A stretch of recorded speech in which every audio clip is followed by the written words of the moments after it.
Good morning, good afternoon, and good evening. Dear participants, ladies and gentlemen, welcome to the third day of the 2021 online thematic seminar on management challenges of internationally designated areas organized by the Jeju Special Self-Governing Province, the Korean National Commission for UNESCO, and the MAP National Committee of the Republic of Korea. For those of you who are joining us for the first time today, let me introduce myself. My name is Eun-young Kim. I am Director of Sciences Team at the Korean National Commission for UNESCO. It is my great honor to welcome you all to this seminar. And I would also like to express my sincere thanks to all of you for joining us today from all over the world. This seminar is organized as a pilot activity of the Global Research and Training Center for Internationally Designated Areas, which is expected to be open next year in Jeju Island, Korea.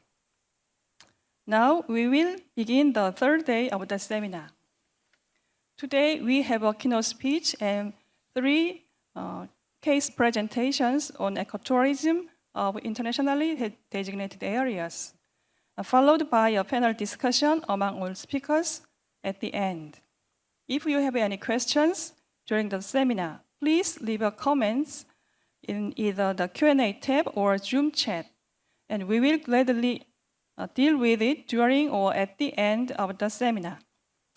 Now, I would like to introduce Professor Kelly Cerialo, our keynote speaker today.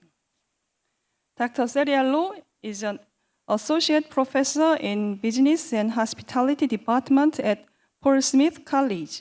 She is the co-chair of the UNESCO Champlain-Adirondack Biosphere Reserve in New York, Vermont, a steering committee member for the US UNESCO Biosphere Network, and focal point liaison for the US Biosphere Reserve Youth Network. She coordinates international student exchanges with a focus on ecotourism in UNESCO Biosphere reserves in Europe and Africa. She is also the co-founder of the Adirondack to Apennino Sustainable Parks and Communities project, an international sustainable tourism initiative between the Appennino Tosco Biosphere Reserve in Italy and the Champlain-Adirondack Biosphere Reserve. Please give a very warm welcome. Professor Cerialo, you have the floor. All right, thank you. It's a pleasure to be with you today for this discussion on the management challenges of ecotourism in internationally designated areas. My name is Dr. Kelly Cerialo. I'm an associate professor at Paul Smith College in New York. I'm also the co-chair of the Champlain-Adirondack Biosphere Reserve in New York and Vermont. I'm also a member of the steering committee for the US Biosphere Network. I've done research about the social impacts of tourism in various sites across Europe, in the US, in Canada, and also in Africa. So again, it's my pleasure to be with you today for this discussion. I think this is a timely seminar as the COVID-19 pandemic has introduced an interesting and, in my opinion, a very rare opportunity for us to assess and to rethink about what ecotourism in internationally designated areas should look like. And more importantly, I think it's giving us the opportunity to turn some of these challenges into opportunities. So we now have the chance to reimagine a new model of ecotourism in a way that protects the social, economic, and environmental health of international designated areas. All right, so with that, let's get started. So here's an overview of the presentation that I have for you today. I've structured the presentation in 4 distinct areas. So first, in order to position the conversation, I'm going to be discussing the key principles of ecotourism and IDAs. And for the sake of time, just so I don't have to keep saying international designated areas over and over, I'm going to be referring to them throughout the presentation today as IDAs. The second part of the presentation is going to discuss the current challenges and opportunities for ecotourism management and IDAs. So first, I will discuss the challenge, I'll turn that challenge into an opportunity for you, and then I'll give an example of what that looks like in practice. For the third part of the presentation, I'm going to introduce some monitoring tools to track the social, economic, and environmental impacts of tourism and IDAs. And then lastly, I'm going to give you a path forward as tourism managers for ecotourism and IDAs. All right.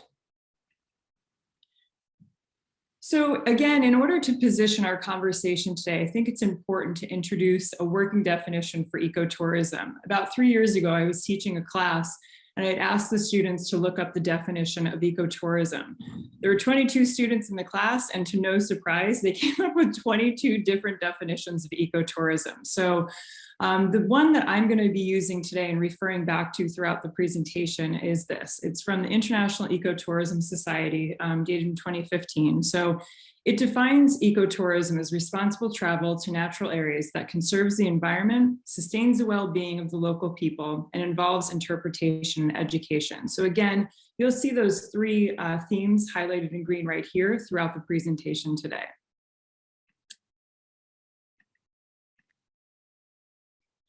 In addition to providing a definition for you about ecotourism, I just wanted to highlight some of the key principles of ecotourism and IDAs that I think are important in terms of this conversation. The one that I have is from 2002, United Nations Environmental Program and Ecotourism Society introduced. So similar to the definition, the key principles that they had discussed indicates that ecotourism needs to contribute to the conservation of biodiversity. Second, it indicates that it should sustain the well-being of local people. Third, it includes interpretation and learning experience, as also referenced in the previous definition. Fourth, it involves responsible action on the part of not only tourists, but also the tourism industry as a whole. Fifth, tourism experiences are delivered primarily to small groups by small-scale businesses. Six, it requires the lowest possible consumption of non-renewable resources. And seven, it emphasizes local participation, ownership, and business opportunities, particularly for rural people. Again, I'm showing this to you because I think it's important as I discuss the challenges and opportunities within ecotourism and IDAs. We're going to refer back to these key principles as things that we want to achieve in ecotourism. Okay, so even though there are hundreds of challenges that tourism managers face in IDAs, it'd be impossible to capture it all in a 30-minute presentation. So I've selected the top 5 current challenges and opportunities that emerge from these challenges to share with you today. What I realized through my research and my practice on the ground is that a lot of the challenges that stem from ecotourism for these tourism managers isn't just the challenges themselves, but it's more importantly, learning to prioritize and to understand the value of collaboration in addressing these challenges. So, okay. So the first challenge that tourism managers and IDAs are facing in the midst of the COVID-19 pandemic is figuring out how to build resilience across the tourism ecosystem. One thing that we've learned from this pandemic is that it has not affected all tourism destinations equally, and it tends to touch on each part of the tourism ecosystem. So given what the COVID-19 pandemic has thrown at us, it's actually given us an opportunity to think about how to develop a holistic approach to tourism planning, management, and monitoring. Later in the presentation today, I'm going to be introducing some monitoring tools that allows for a collaborative approach. So we'll get to that in a little bit. One example that I wanted to highlight that I think that has done this well in the face of the pandemic is the Ledro Alps and Giudicaria Biosphere Reserve. And it's also part of the Adamello Brento Park, Geopark in Italy. So this location, this IDA, has done something interesting. In the face of COVID, they noticed that not only is COVID impacting the local economy, it's impacted the local environment. They've had renewed interest in outdoor recreation, no surprise, because people are trying to avoid big crowds in the cities. So together, collectively, the tourism boards, the local government, and private tour operators have gotten together to figure out how to provide support for the entire tourism ecosystem. So identifying and prioritizing what areas are suffering the most and trying to allocate resources to that. So for instance, they were noticing some of the restaurants obviously were suffering during the quarantine. So giving them economic incentives to provide takeout and delivery service that they didn't have the capacity to do earlier. So again, I think that's a really strong example, but I want to also challenge you to think about this throughout the presentation. What would it possibly take for you to build better resilience across your entire tourism ecosystem, thinking about the 6 that are on the screen today?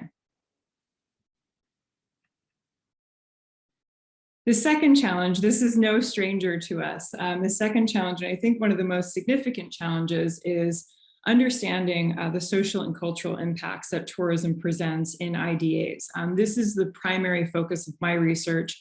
I've done most of my research in biosphere reserves. However, I've worked in Ramsar sites and also in Geopark. So the challenge of trying to understand and mitigate the negative social and cultural impacts of tourism is quite challenging because some of the impacts tend to be intangible and difficult to measure over time. So even though this is a significant challenge, I think it also presents an even greater opportunity for us as tourism managers. So the opportunity, I think, lies in the ability for us to conserve and promote cultural attractions and to showcase local culture through stories, food, art, music, dance, things of that nature. And I'm confident in your own communities, you have specific examples of this.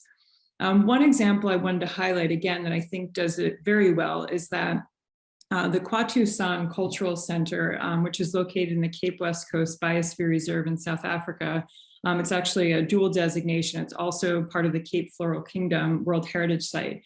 So what they've done on ancient sacred San cultural land, they've built an incredible and interactive, dynamic discussion and a storytelling opportunity for San people to talk about their cultural heritage. So the center not only employs San people, but they allow the San people to help with the storytelling part of it. So they're part of the curation of the entire exhibit and also the marketing and the discussion around it. So again, I think it allows the cultural indigenous heritage to come to the surface and celebrate in a way that hadn't been celebrated before. So in a way, it's helping preserve that cultural heritage. So again, I want you to think about what opportunity do you have in your region to do that? Maybe you already have one, but how can you be promoting it better and more widely to preserve cultural heritage? The third challenge, this is one I think that's discussed most widely in our realm and in our field, is the environmental impact. So as tourism managers in IDAs, we have a significant challenge in managing environmental impacts. So managing and mitigating. So there obviously is an opportunity here. There's an opportunity to reduce tourism impacts, I think, through infrastructure planning, remediation of the damage, and visitor impact mitigation techniques. So one example I want to share with you, again, that I think is a really strong example of what they've done well is in Basin-Arcachon. It's in the southwest of France. It's a Ramsar wetland. So traditionally, the region around there was a relatively extractive region. There was a lot of manufacturing that was happening in and around a very fragile wetland ecosystem. And so what the local government in partnership with the private sector did was they decided to restore this landscape. So with the hope of bringing back and allowing a thriving bird population it's called the La Teche Bird Park right in the Basin-Arcachon. So over the last, I believe it's 15 or 20 years, they've been able to restore that ecosystem. And now it's become a main tourist destination in the region. In addition to that, they've incorporated interpretive signage throughout the bird park, so tourists are also welcome there. And they have also done work to harden the trailways around there to prevent further ecological damage. So again, it's a great example of ecological restoration and a way to mitigate environmental impacts in sensitive areas. The fourth challenge, and I think this goes hand in hand with the one that we just last spoke about, is wildlife protection. So the last few challenges that I've been discussing have been highlighted in another report. IUCN actually presented these in 2018 when they were talking about the importance of managing tourism in protected areas. So these challenges are certainly not new and unique, but instead I think are giving us interesting opportunities right now to rethink them as tourism managers. So one specific challenge that they highlighted in this report was that impoverished communities can tend to deplete wildlife for the protection of themselves, property, or for profit. For obvious reasons, this presents a significant challenge for tourism managers because wildlife can also act as a main pull for tourists to visit the region. I think that this also gives us an opportunity to look at how we can provide incentives through direct social and financial benefits. Again, IUCN pointed this out in the report on tourism management. And so they suggested that for communities near protected areas to safeguard wildlife, direct financial and social benefits would help the site potentially mitigate the depletion of wildlife in the region. So one example they highlighted in this report, and I think it was an excellent example of wildlife protection, is in the Okavango Delta in Botswana. It's also a Ramsar site. And what they did there, in an effort to protect wildlife populations, the government instituted a ban on commercial hunting in 2014. They changed the designated hunting zones to photographic areas instead. So the community sessions within this area have now transitioned into photographic tourism. And in order to supplement and compensate for the loss of tourism hunting revenue, they've increased lease fees to compensate for that. So again, it's a way to focus on wildlife protection, but also to consider the economic benefits that, or the economic implications that this wildlife protection can have on this IDA.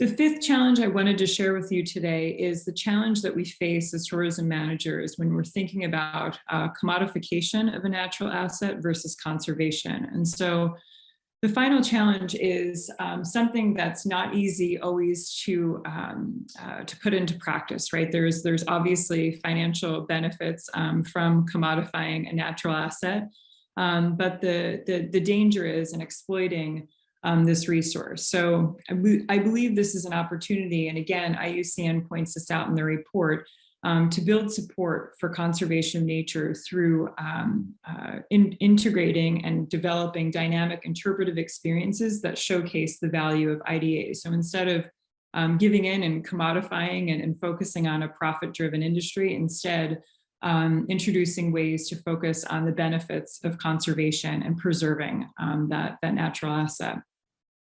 One example that I want to share with you is actually from a region I've done a lot of my research in, is in the Adirondack High Peaks. It's a state park in the upper region of New York State. It's about 6 million acres, so it's a relatively large state park, and it's also a biosphere reserve. So what's interesting that they've done there, they receive anywhere between 8 to 9 million tourists per year in that region. And so it's a very high impact zone for outdoor recreation. So in order to try to protect this area, they have integrated, they call summit stewards and trailhead stewards. So there's people that they've employed through the local Department of Environmental Conservation and the Adirondack Mountain Club in order to educate visitors about the protected area that they're hiking in. They discuss leave no trace principles with them at the trailhead and also at the summit.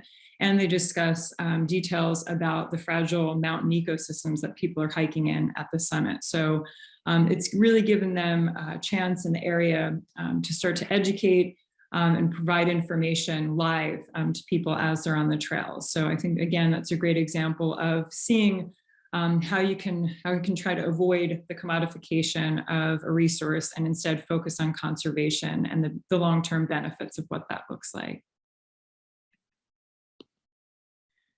So now that we have an understanding of some of the challenges and some of the opportunities that tourism managers currently are facing in IDAs, I wanted to present to you some tools to monitor the social, environmental, and economic impacts of tourism in IDAs. The reason I think these tools are critical is the one common thing that I've seen throughout my research and my on-the-ground work is that the monitoring all of these impacts, the social, environmental, economic, is critical. And I'm not just talking about monitoring these impacts in silos, but instead in a collaborative manner.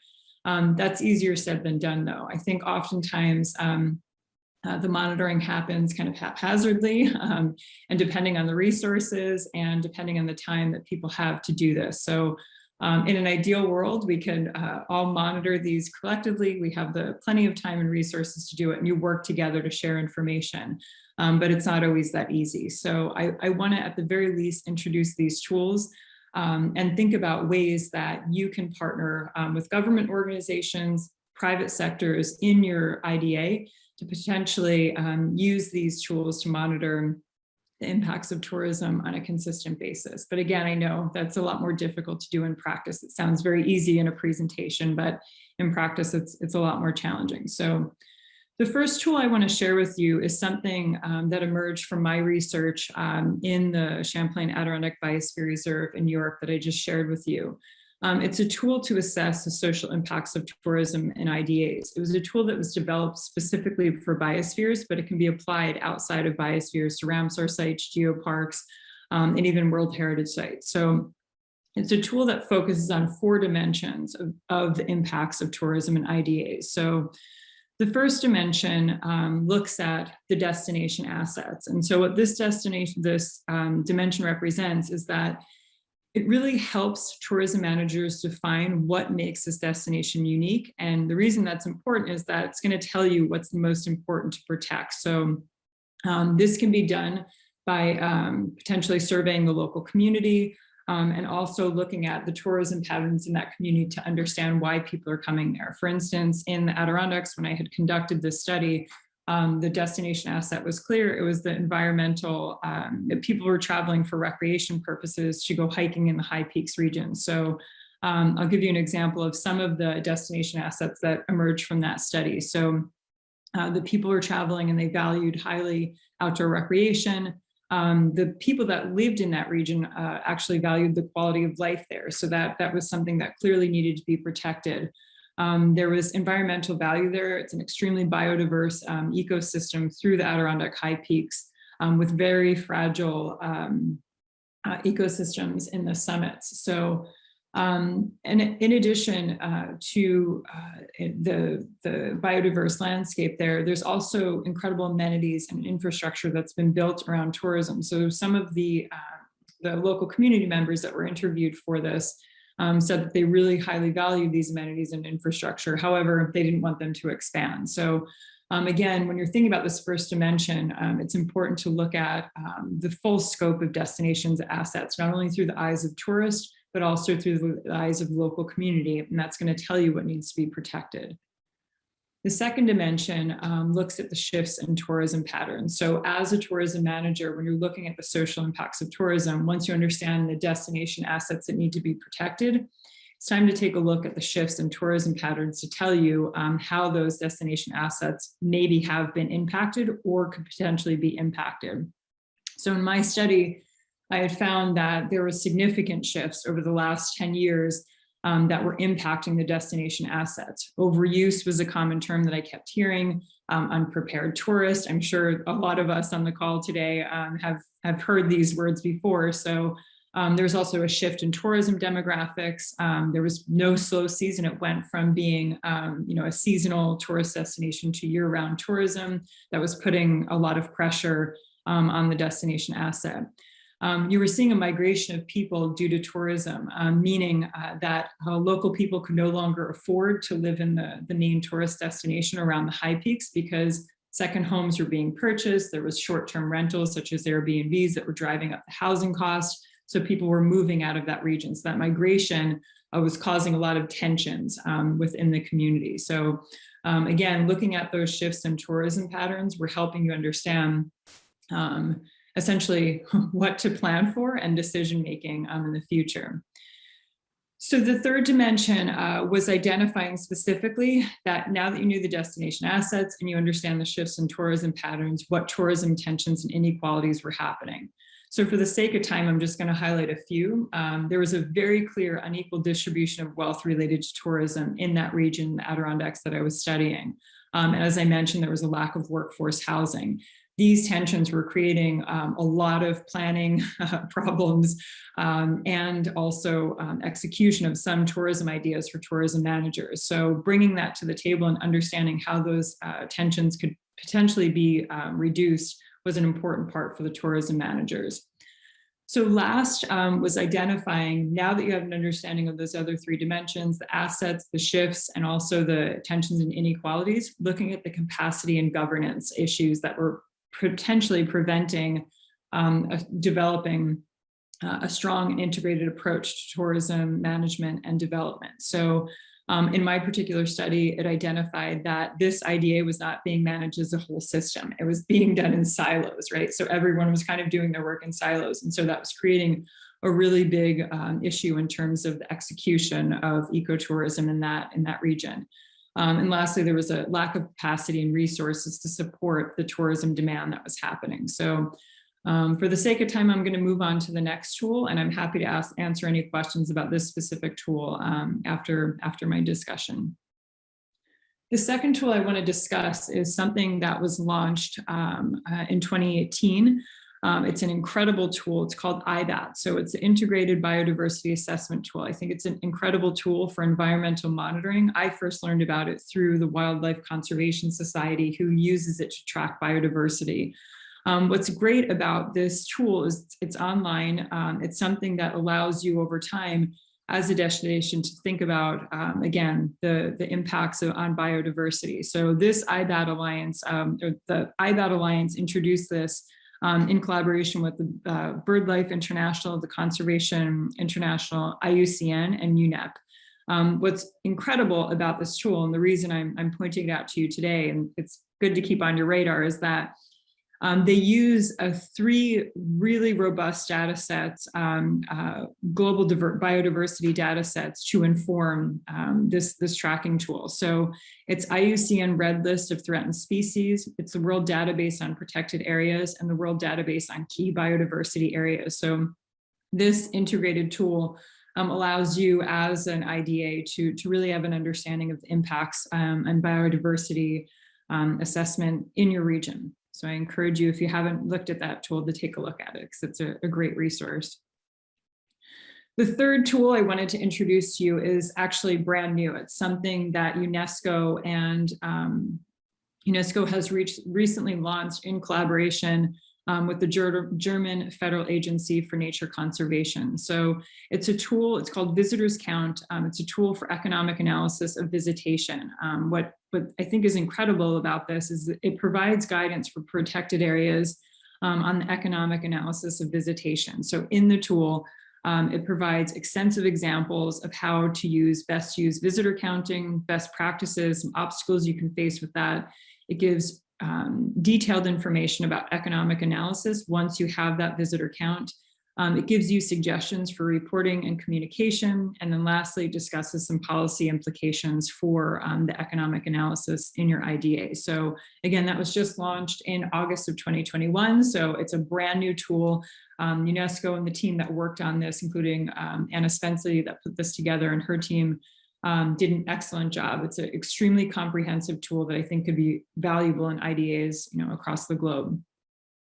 So now that we understand some of the challenges, opportunities, we introduce some tools, I want to introduce a path forward. My students always know, and my partners that I work with, I like to leave on a high note and to see some opportunities and positive ways forward. So I think a significant part of the challenge with managing tourism, as I mentioned earlier, is to zoom out and to start to think about other areas that are maybe outside of your personal or professional focus. So for instance, I had said to you earlier that my area of expertise really lies in the social impacts, the social and cultural impacts of tourism. And through my work, I've been encouraged to think outside of that and think more collaboratively and comprehensively about the other areas that are impacting economically and environmentally. So I think the path forward really is that. I think COVID has emphasized that even more so now than ever. So the lessons that we learned from COVID and then the path forward is that, as I mentioned in the presentation today, collaborative and integrated monitoring is essential, especially during turbulent times when communication or rapid decisions are critical. The second lesson is that the most resilient IDAs have implemented robust management frameworks and monitoring with government and private sector partnerships. I think, again, it's easy to work in silos when you're busy, when the time is limited, when the resources are limited. But what we've seen from COVID is that there's a real need right now to partner together and look at this as a holistic collaborative framework. Tourism IDAs, the third lesson is that tourism IDAs should promote human health and human and ecological health in the destination communities across the tourism ecosystem and in the visitor experience. Again, this is something that existed pre-COVID, but it's been emphasized that in order to build resilience throughout the entire tourism ecosystem, that this is critical. It's essential to do that. Last, and a really valuable lesson from COVID is that there's a real opportunity here to use digitalization. So we saw through COVID the use of virtual reality, holograms, virtual tours. I actually did some in my own classroom, and online games can be used to support environmental education, conservation, and advanced monitoring in IDAs. This is something that I think we're going to continue to see and grow and change in positive ways in the near future. So I think instead of avoiding digitalization is embracing it for all that it is and using it in a way to really enhance your tourism experience and to protect the natural assets of your IDA. So I just want to leave this with you, this path forward. So as I mentioned, COVID presented an opportunity for us to pause and to assess and to reprioritize the challenges and opportunities in our tourism ecosystem of global IDAs. So I encourage you as a tourism manager to stop, to assess and truly reprioritize what you're facing and identify the opportunities in your own region. Consider what it would take to develop a holistic approach to ecotourism planning, management, and monitoring. And I know that sounds really easy in a presentation, and it's much more complicated and nuanced on the ground. But I think, again, this emphasizes the need to do that. It's something that we have never seen before. These impacts of COVID have been unprecedented. So it emphasizes the need to work holistically and collaboratively, again, not only just in your communities, but looking at how the local government and the private sector partnerships can be used to improve your tourism ecosystem. Lastly, again, this challenge is that to expand your realm of consideration. So again, for me, thinking outside of the social and cultural impacts of tourism, but to start to think about how you can address tourism challenges that are not in your immediate periphery and to address them in a holistic approach. So thank you so much for your time today. I hope that you found some of these challenges and opportunities and tools useful. I'm available at Cerialo at paulsmith.edu if you have any questions about anything that I've discussed in the presentation today. So thank you again for your time, and I look forward to the panel discussion. Professor Cerialo, thank you very much for your insightful speech. With positive and optimistic conclusion in spite of many challenges. Now, as agreed, I would like to hand the floor back to Professor Cerialo to chair the following session of case presentations and the panel discussion. Professor Cerialo, floor is yours. Thank you, Ms. Kim, and I'd like to thank you all for joining today's online thematic seminar on management challenges of IDAs. I hope the presentations prepared today will inspire your management capacity, and we also welcome you to leave your thoughts or questions during the seminar through the Q&A tab and Zoom chat like you have been. I know there's some questions I haven't had a chance to get to yet, but I'm happy to do that as the other presentations start. So now I would like to ask Ms. Tuyen to deliver a case presentation of ecotourism and Ba Biosphere Reserve of Vietnam. Tuyen is a PhD candidate at the Institute for Social Innovation and Impact at the University of Northampton in England. His research focuses on social impact measurement of biosphere reserves. He has more than 12 years of experience as a research and administrative secretary for Cat Ba Biosphere Reserve. His work focuses on integrated management of protected areas and sustainable community development via approaches like biosphere reserve labeling and social enterprises. Please give Tuyen a warm welcome. Hello, ladies and gentlemen. So welcome to my brief presentation on the ecotourism cases in Cat Ba Biosphere Reserve in Hải Phòng City, Vietnam. So in this very brief video tour of the Cat Ba Biosphere Reserve ecotourism, I would cover three main topics, main contents. First, I would like to introduce the overview of Cat Ba Biosphere Reserve. Then the second one, I would introduce about the status of ecotourism in Cat Ba Biosphere Reserve at the moment. I will cover the ecotours within the Cat Ba National Park at the core zone of the Cat Ba Biosphere Reserves. And then I will cover the ecotourism outside the core zone of Biosphere Reserves, including the three communes. And then at the end of the presentation, I will mention about some limitations and challenges we faced during the development of ecotourism in Cat Ba so far. So here you'll see on the map, on the screen is the map of Cat Ba Biosphere Reserve. It was recognized as a World Biosphere Reserve in December 2004. And it is in the north of Vietnam, as you see on the screen here. The Cat Ba Biosphere Reserve is managed directly under the provincial government of Hải Phòng in Vietnam. And as a general information, Cat Ba is a very high important area for biodiversity with a lot of plant and animal species. With more than 25 endemic species. And as it is one island archipelago, it's also a very important geoform values, which the scientists are very interested in studying the geology history of the island and the north of Vietnam. Not about nature, but Cat Ba community has a very long and rich traditional culture. They have a lot of beautiful festivals throughout the year. And they have a long history of human settlement in the coastal of Vietnam.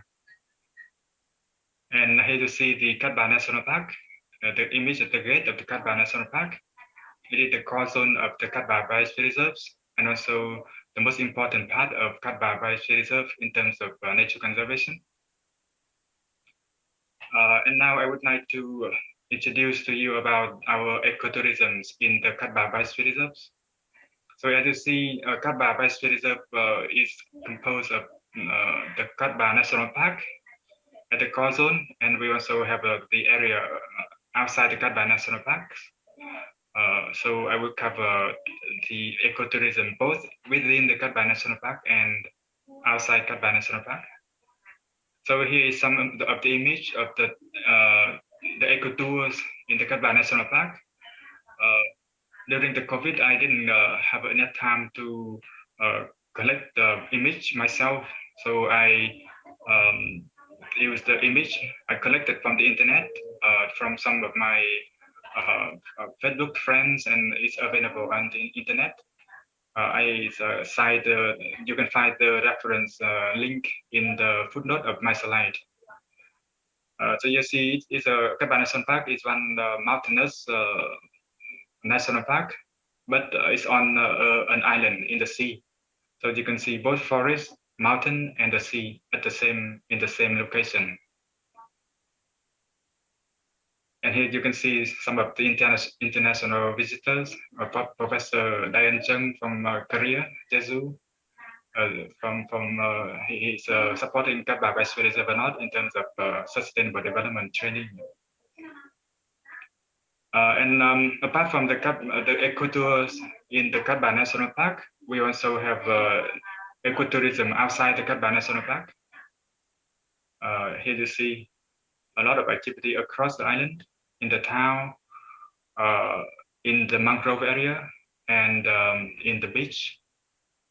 It's a very interesting mix of ecotourisms, usually basing on nature landscapes and also historical relics. And apart from the Kat Ba National Park, the town, the communes of Kat Ba Island have also very rich potential for the ecotourism based in done by the households. And on the screen, you will see the full long commune homestay ecotourism. And this project was supported by the SIDA, the Sweden International Development Agency, and the USAID, and conducted by MCD in 2012 and 13. They support the community to do homestay ecotourism and using local festival as the attraction for tourists.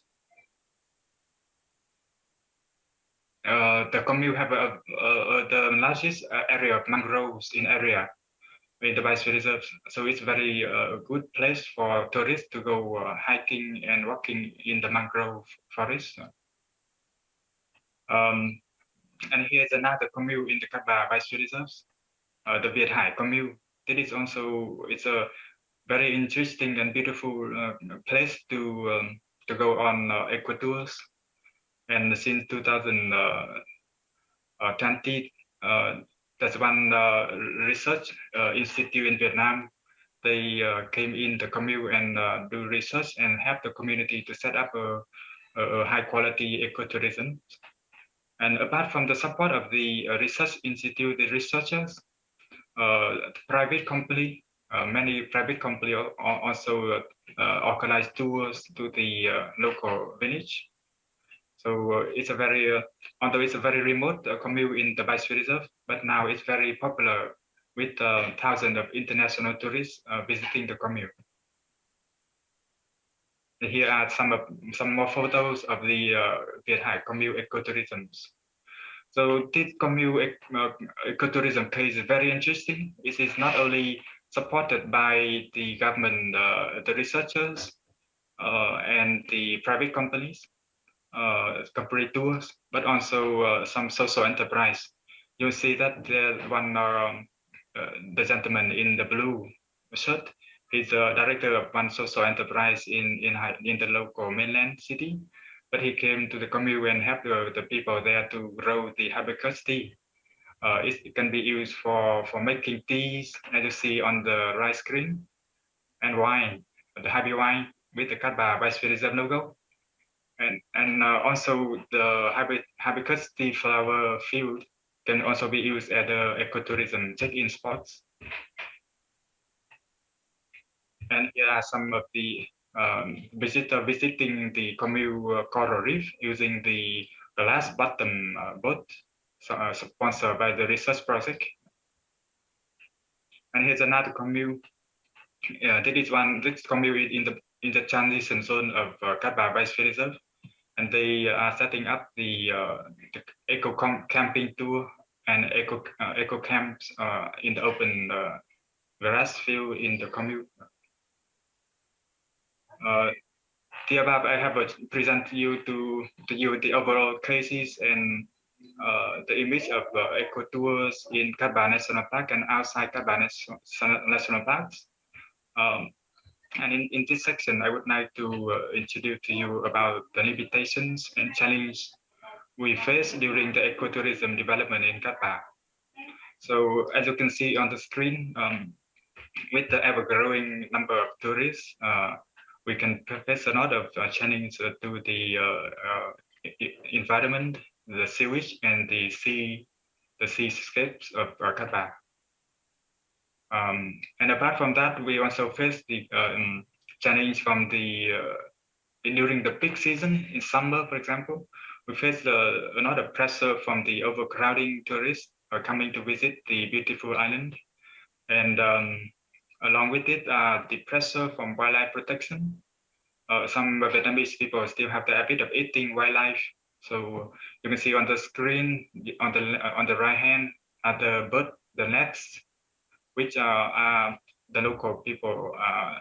Local people use it to hunt, to trap the birds, the migratory birds, going to the island and sell it for some local for some tourists who want to eat the wildlife.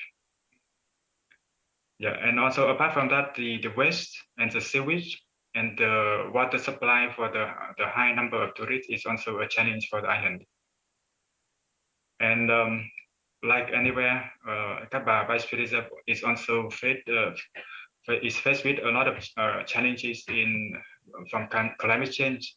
You can see that there's one on the left screen is the image of one heavy flooding on the island. For the people said for 40 years they haven't never seen one flooding like that. But in 2015 it happened, and it's flooded the village. And apart from that, in the climate change scenario done by the MCD, we have identified a lot of space with when sea level rise, they will, for example, they flood the mangrove forest, and a lot of tourist sand beaches will be flooded. So thank you very much. So far, I have presented to you the current status of the Katba ecotourism, and I hope you enjoyed my presentation. And I welcome if you have some comment and questions for me. Thank you very much.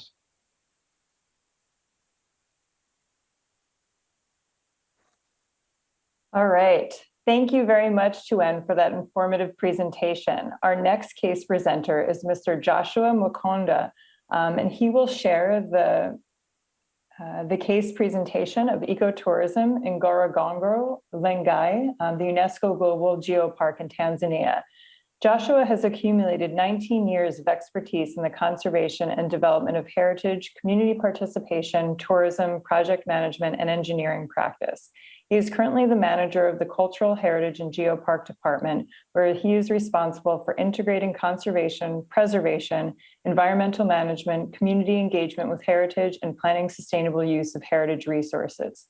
He's also responsible for ensuring that the Ngorongoro Conservation Area's UNESCO status and standards, including the Mixed World Heritage Site, International Man and Biosphere Reserve, and Global Geopark. He has managed successful heritage projects within the Ngorongoro Conservation Area, including the conservation of 3.6 million-year-old Laetoli humanoid footprints, the EIA and HIA for road upgrades and museum development. With that, Joshua, the floor is yours. My name's Joshua Mwankunda. I work here at Ngorongoro Lengai UNESCO Global Geopark. It's my pleasure today to join this online thematic seminar, and I'm happy to present on the management challenges of internationally designated area, the case study of Ngorongoro Conservation Area.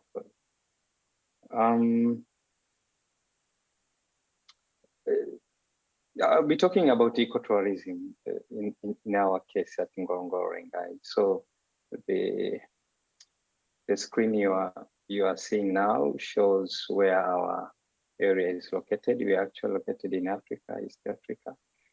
We are mixed World Heritage Site since 1979, and then we have a mixed World Heritage status in 2010. We are also Man and Biosphere Reserve together with Serengeti National Park. We have been listed in 7 natural wonders of Africa. We became UNESCO Global Geopark in 2018. The size of our geopark is close to 14,000 square kilometers. So we have mixed values in our geopark, the nature, culture, as well as the geology. Ecotourism in Ngorongoro Lengai Global Geopark. I know there is vast definitions of ecotourism and concept, but in our case, we adopted this definition from the International Ecotourism Society. We consider ecotourism as traveling to relatively undisturbed or uncontaminated natural areas with this specific objective, whether you are studying, you are admiring, or enjoying the scenery, like the picture we see on the top left, tourists admiring volcanic eruption at the famous Mount Lengai here. You can see at the bottom admiring the wildlife in their natural habitat. So all of this, but together with manifestation of cultural aspects, both past and present. So this is how we consider ecotourism to be at our area, at our geopark. What attractions, now activities do we have here? We have geology, like I've said previously, Odonyo Lengai, and many other aspects. We have the intangible heritage. We have wildlife experience here. For instance, at the famous Ngorongoro caldera, which is special because, first of all, it's a geoformation, very good scenery, but it hosts thousands of species of wildlife. Again, it is a pilgrimage site for the Toga community. So at Ngorongoro Lengai Global Geopark, we have a mix of values, and we can see where geology connects very well with wildlife, as well as the community practices. Just to share with you a few activities that you can do at our geopark. We have walking safaris. You can perform this, of course, on foot through forests, craters, mountains, trains, several routes. You can take several days, depending on your time and what you want to do or to observe. And normally these walks are being guided by local Maasai or rangers, the Ngorongoro Conservation Area quality rangers, especially when you walk in areas with a lot of wildlife. We use the donkeys to carry the roads. So it's purely nature, quite nature-like you experience here. You can have a wild camping experience, well, as well as if you choose to stay in a hotel and these campsites, public or private. We have the Olduvai Museum, a big, beautiful on-site museum where you can see geology, paleoanthropology, and culture both ancient and contemporary. I've shared with you a few pictures. The top one is a visitor admiring, enjoying the Olduvai prehistoric life interpretation there. And in the bottom, the one you see in front is the current president of Tanzania. She visited the museum some years back, now getting information interpretation from our museum guide there. You can enjoy wildlife experience, the lions, the zebra, lots. We have over 25 species of wildlife in our area, but that includes also the big five of Africa. You can enjoy geology and archaeology in the area. We have the famous site at Laitoli, where you can see evidence of what we call Laitoli footprints for hominids. It's actually the only evidence showing when we started walking upright past 3.6 million years ago. It's evidence of bipedalism, but as well as to show the world that walking by two legs started well before we have enlarged brains. So it is as well scientifically very important. But these footprints have been preserved in a volcanic ash. You see the connection between geology and archaeology in this area. The Olduvai Museum I've already shown. We have several experiences. You can dance the famous Maasai dance, Datoga, Hadzabe. You can see the ancient ways of making fire. You just experience it by yourself outside. You can as well dance with the famous communities right here. So we have traditional dances, prehistoric activities, and storytelling as cultural experiences in our area. We do have education, research, and partnership activities in our area, like you see in the slide there. We are proudly having partners where we brand their activities, but we popularize issues related to Geopark in our area, like attractions, like education, what we have in terms of geoheritage and geotourism. Sustainable development in our area. We have close to 100,000 communities living within the area. So Ngorongoro Conservation Area is also what we call a multiple land use area. We have the wildlife, we have the geology, we have the culture, we have the communities inside this area.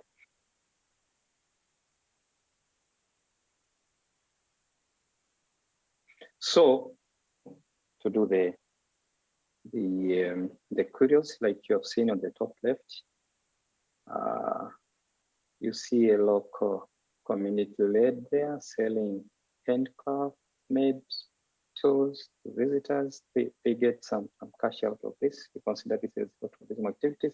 We have beekeeping in the world, and you can see down there that the authority did donate the beekeeping equipment and tools, hand beekeeping, to the communities, and they're also selling it.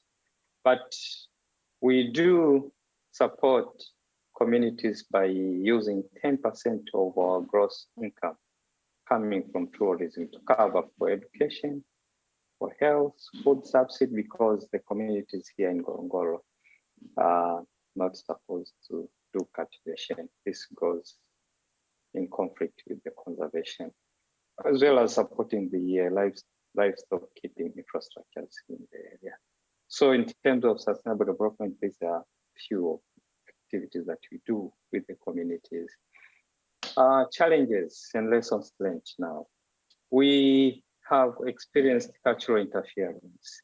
There is gradual loss of cultural values in this area because of this interaction with the tourists, with people coming outside their area. Sometimes communities try to imitate, try to sort of take some of the experiences from people visiting. So the nature, the cultural loss of cultural values have been experienced. We have seen increased commodification of cultural practice.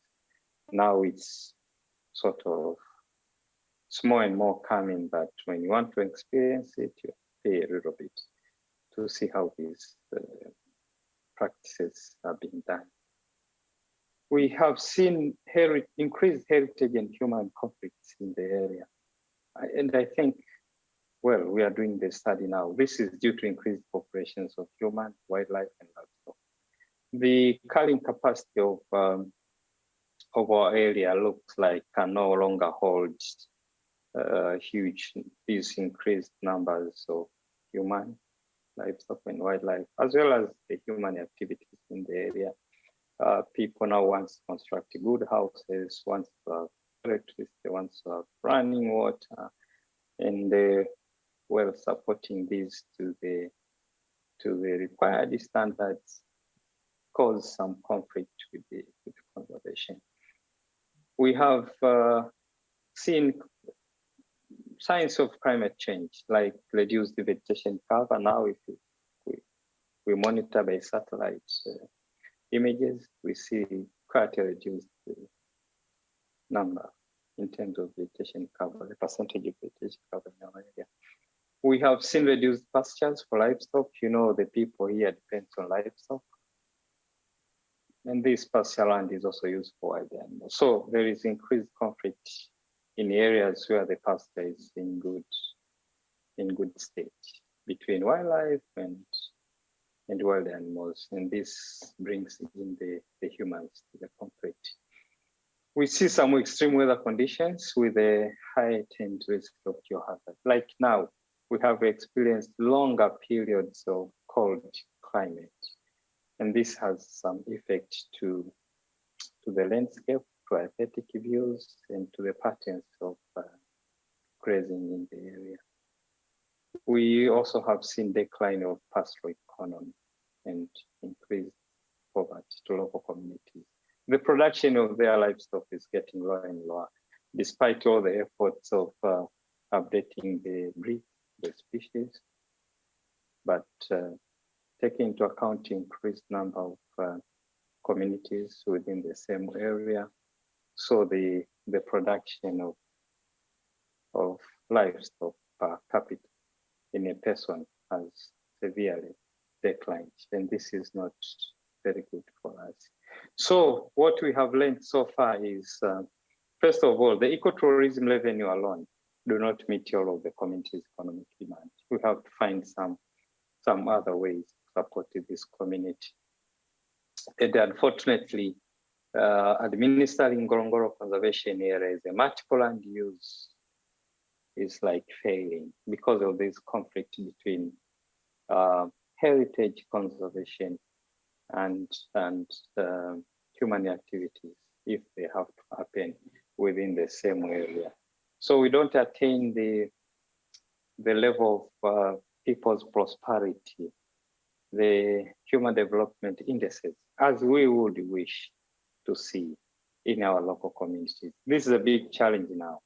How do we manage all these heritage, good things, the geo-heritage, the geotourism, the nature, the culture, but at the same time, well, keeping it natural and undisturbed, but at the same time, ensuring that the community's prosperity is also going to the positive direction. This is a big challenge. I'm bringing you back to the fundamental definition of ecotourism, that you have to keep is natural and disturbed, but as well has to benefit the local communities. So having them living within the same area and trying to achieve both it's a bit challenging in our area. Well, what do? We are doing actual review and a reform on the multiple land use model. How can we have optimal benefits, optimal use in terms of conservation and the communities? We encourage local communities to live outside the conservation area, trying to keep low the population according to the current capacity of the area. We have increased conservation education. A lot of our income now, we direct it to the conservation education to raise the awareness, keep informing the communities about this.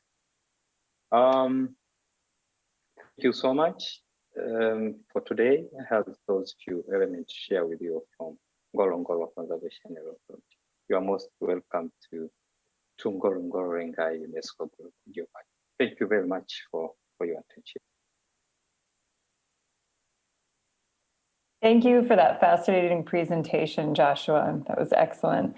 So for our last case presenter today is Ms. Nami Kim from Jeju Island Biosphere Reserve. She's been working as a manager at the Jeju Secretariat at the UNESCO World Network of Island and Coastal Biosphere Reserves since April 2014. She's in charge of the promotion of Jeju Island Biosphere Reserve and management of the network. Nami, we welcome you today and the floor is yours. 안녕하세요. 세계 섬연안 생물권 보전 지역 네트워크 Good afternoon. 자문국의 My name is Nami 김나미 Kim, and I'm a researcher 저는 at the 오늘 Jeju Secretariat 제주 for the 생물권 보전 UNESCO 지역에서 World Network 추진하는 of Island 생태 and 관광 Coastal 마을 Biosphere 활성화 지원 Reserves. 사업에 I've been 관해서 given the honor of 설명을 introducing you to 드리겠습니다. our Jeju Island Biosphere Reserve Ecotourism 사업 Village 설명에 project. 앞서 제주도 생물권 But 보전 before I tell you 지역을 about our project, 간략하게 allow me to give you an 소개해드리겠습니다. overview of the designation of 제주도는 Biosphere 2002년에 Reserves in Jeju 제주도의 약 Island. 45%가 Jeju 생물권 Island was 보전 지역으로 designated as a Biosphere 지정이 Reserve 되었고요. on December 그런데 16th, 제주도는 2002, 이 and the 생물권 보전 area 지역에 designated was 포함되지 expanded 않은 on June 국자화가 19th, 숫자와 같은 2019 그런 to total 보전 가치가 높은 자연 자원을 체계적으로 관리하고 또 협력구역을 좀 더 확대해서 3,871.94 square 군에서 kilometers. 생산되는 The goal 농수산 of the project is to promote leading villages in the Biosphere Reserve and ecotourism attractions by designating villages that can embody the ideology and values of Biosphere Reserves. The next goal is to create a resident-led ecotourism model spearheaded by local residents. And the entire area of the Jeju Island is included in this target area. And this also includes the sea area 5.5 kilometers off the coast of Jeju Island. Now, building on the two goals, another goal of our ecotourism village project is to promote voluntary resource preservation activities and revive local economies through ecotourism. And undergirded by these three pillars, the main goal is to facilitate economic growth in tandem with improving the happiness and quality of life of local residents, as well as restoring a sense of community in order to achieve sustainable development. This project was launched in 2014 and is an ongoing project.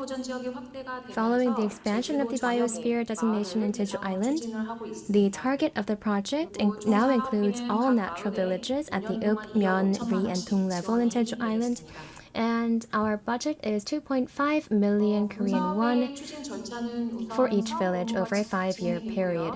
The stages of the project are largely fivefold. First, we start with the call for proposals and organize a screening committee which carries out evaluations based on which we designate 2 villages.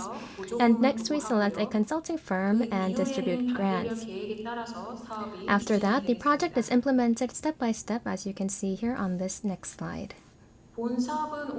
Over the course of 5 years, the project is implemented in 5 different stages. First, during years 1 to 3, education, program design, and other assistance focused on consulting is provided, while during years 4 and 5, we provide support in building a foundation for self-subsistence and independent application. Now I'll provide you with some details for each stage, one by one.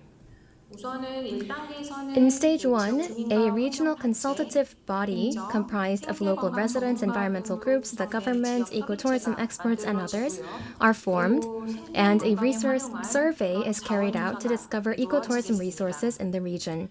We also provide environmental education to residents and training to tour guides.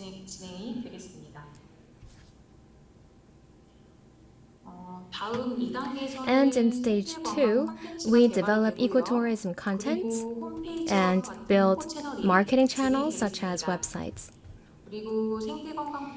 We also pilot, test ecotourism programs and look for any areas of improvement. We also hold regular meetings with local residents and encourage them to provide feedback so that we can incorporate them later on in subsequent stages. In stage 3, we build ecosystem infrastructure such as information boards, eco-trail information boards, and safety infrastructure. We also pilot test programs with ecotourism experts and develop village-oriented tourism content, which I will be going into a bit more in detail later in my presentation.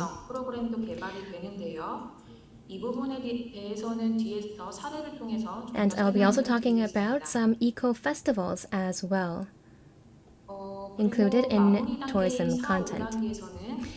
Now, moving on to the later stages, during stages 4 and 5, we establish a for-profit organization to build a foundation for self-subsistent operations and develop and commercialize experiential programs using local products. This is a slide about the overall budget and support system. The total budget consists of 2.5 million Korean won over a 5-year period for each village. So years 1 to 3 is about consulting support provided through consulting firms, and years 4 to 5 are about direct support for local consultative bodies, although this may differ depending on how much progress each village has made. And the legal basis for our ecotourism village project is Article 25 of the Ordinance on Jeju's Special Self-Governing Province UNESCO World Heritage Management. Now I'd like to move on to an example of the Jeju Island Biosphere Reserve Ecotourism Village project. This project was implemented between 2014 and 2018 in villages located in 2 areas, Jeju-ri and Hareri. Jeju Ecotourism Association was selected as the consulting firm for this project. And Jeju-ri is a rural village that is home to Jeju Gotsawal and Jeju Orum. And Hareri is a village located near the famous Hyodochon.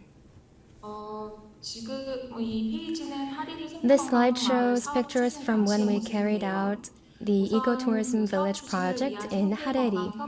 We began by forming an ecotourism consultative body and held meetings and briefing sessions with local residents.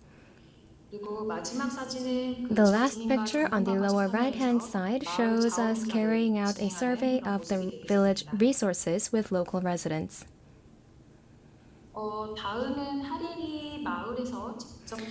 This shows What is in My River, which was the title of our village eco-festival that looks at what resources lie in our rivers and streams.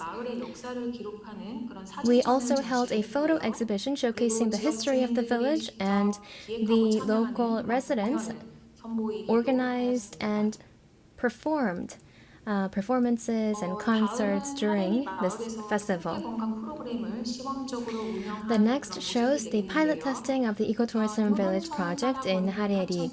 We went trekking along Hyodochon and tried our hand at picking tangerines, as well as exploring the forest trails of Gosalli as a part of ecotourism programs.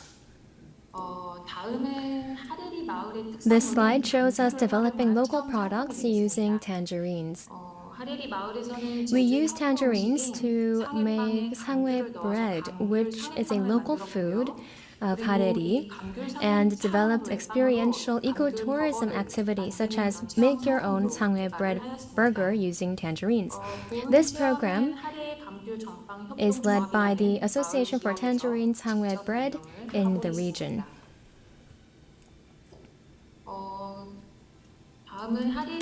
This is an ecotourism map of Hareri, and we also developed this mascot or character of Hareri Ecotourism Village named Hari.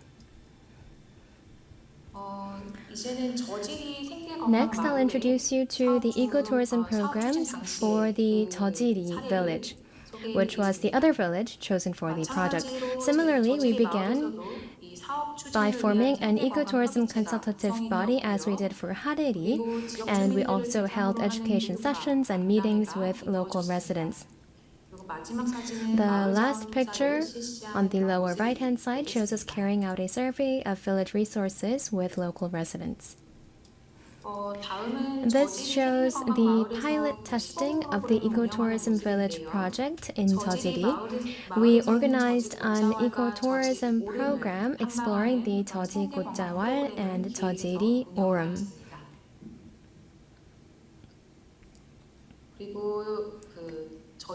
We also held an eco-festival under the theme of Jeju-ri Gotsawal, which is located within Jeju-ri, and it consisted of performances organized and performed by the local residents themselves, and also showcased local products that had been developed.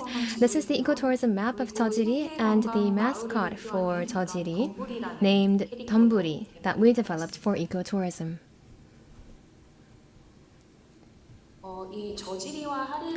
The Jojeri and Hareri ecotourism projects were a success and achieved the following results. It raised awareness about the environment and increased pride among residents, leading to voluntary engagement in resource preservation activities.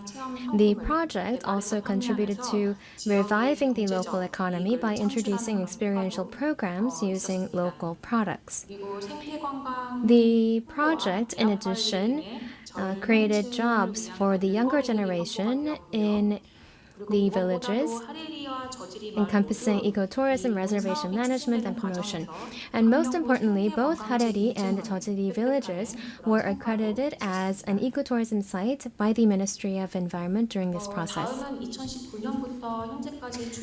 Next, I'll introduce you to a more recent ecotourism project which began in 2019 and is currently ongoing.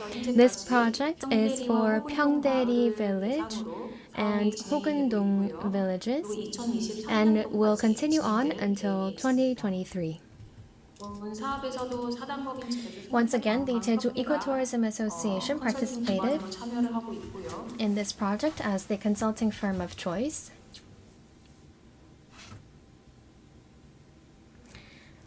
And the total budget is 5 million Korean won, 2.5 million for each village. The first step in both Hogundong and Pyeongdaeri was, as before, forming a consultative body for ecotourism, and this consultative body holds regular meetings. We also carry out surveys and monitoring resources that we can use in ecotourism programs. Education programs catering to local residents and advanced sessions and meetings with experts are also underway. And we are currently working on developing ecotourism contents and mascots. These are the mascots and ecotourism map for Pyeongdaeri. First, we have Pyeonggeuni, which is inspired by a carrot, as Pyeongdaeri is known for its carrots, and the ecotourism map is still undergoing revisions, so it's not a final version. And similarly, this is the ecotourism map and mascots for Hogundong, and as with Pyeongdaeri, the ecotourism map is still undergoing revisions, so it's not the final version, but we are working on it.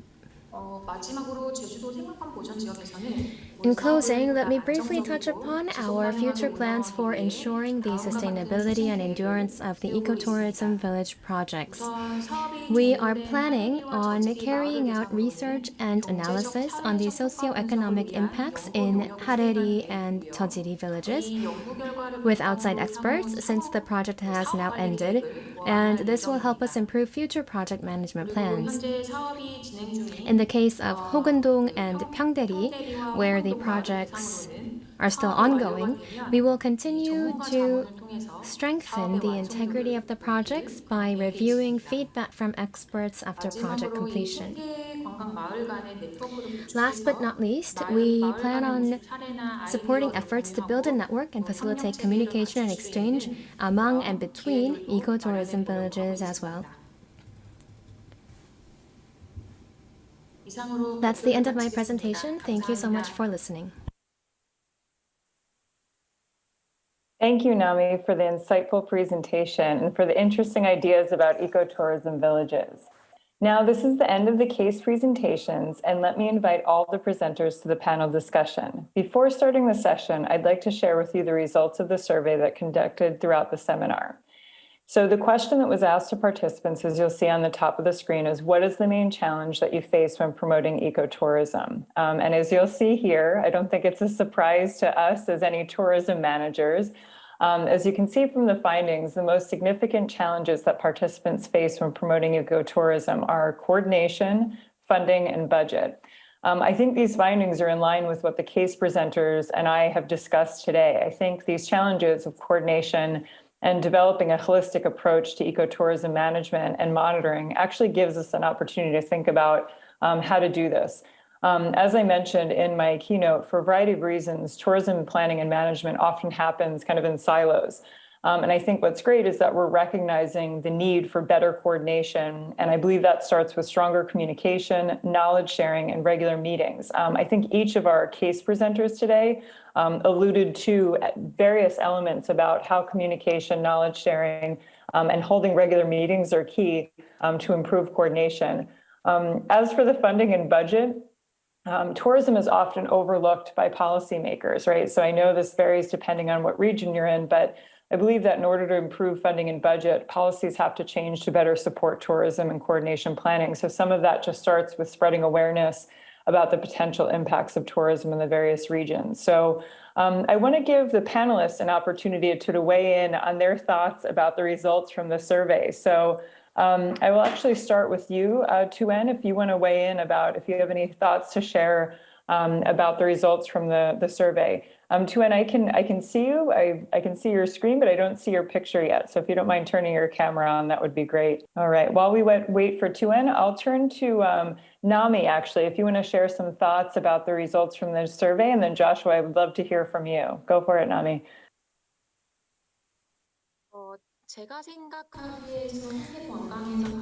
Well, I think the most important challenge in management is the budget, but even more importantly, I think that it's about consensus, creating a consensus and really talking with and amongst the local residents, because there are so many different interests, opinions, and philosophies that people have, that it's really important to gather all of that information and then setting the right direction if there is something as a right direction. But I think that's the one biggest challenge that we face. I think that's excellent advice, Nami. And I think that you capitalized on one of the most significant challenges, the fact that there are so many diverse stakeholder groups involved in a tourism ecosystem, and not only listening to their needs, but trying to figure out if you are developing, tourism planning and considering monitoring, how do you consider all of those needs? I think the challenging part is it's really difficult to consider all of them, but I think communication starts with that, and allowing them to feel like they have a voice helps in that direction. So Nami, I think that's an excellent point. So thanks for sharing that. Joshua, let's turn it over to you to hear your thoughts, and then we'll go to Tuyen. Yeah, thank you, Kelly. Can everybody hear me? I'm not in a very good internet. Perfect, right now. Loud and clear. Thank you very much. Yes, the main challenges we face here is actually whenever you try to promote ecotourism in the area, there are vast and wide range of interest from different stakeholders in our area. We have the local communities, we have the tour operators, we have politicians, we have array of stakeholders. Now getting all of them on board and to see how we balance the interests of every actor in the industry of ecotourism is quite challenging. And mind you, at the same time, you have to keep the conservation at its quality. How do you attain that when you promote ecotourism? It's quite challenging. The hoteliers would wish to locate their hotels in more strategic areas which are sensitive, and you have to do some conservation. The community would want to benefit. For the case of Ngorongoro, the communities here are not allowed to do any activities because it is a protected. So they would wish to benefit more from ecotourism. For us, that's the main challenges, apart from other, I would say, formal challenges facing the ecotourism in the industry. General challenges for us is getting the interest of different players at its optimal position, I would say. It's the most challenging situation. Thank you. So thank you so much for that, Joshua. So for the panel discussion today, what I'd like to do is I'm going to begin with some individual questions for each presenter based on the particular case studies that you just shared with us. I learned a lot from your case studies, so I'm really happy that you were able to join us today. And I echo the comments that people have been putting in the chat. So I'm going to start in the order that was presented. So I'll come back to Tuyen in a bit. I'll start with Joshua, and then we'll go to Nami. And then if Tuyen is able to connect, I'll ask specific questions to Tuyen. So Joshua, if it's okay, I'll start with you. Again, this is a specific question based on your presentation, and then I will go back to the questions that I shared with each of the panelists before our session today. So Joshua, in your presentation, you mentioned that local communities are being encouraged to live outside the protected areas by the Conservation Area Authority. So out of curiosity, how has the local community responded to this suggestion to move outside of the conservation area?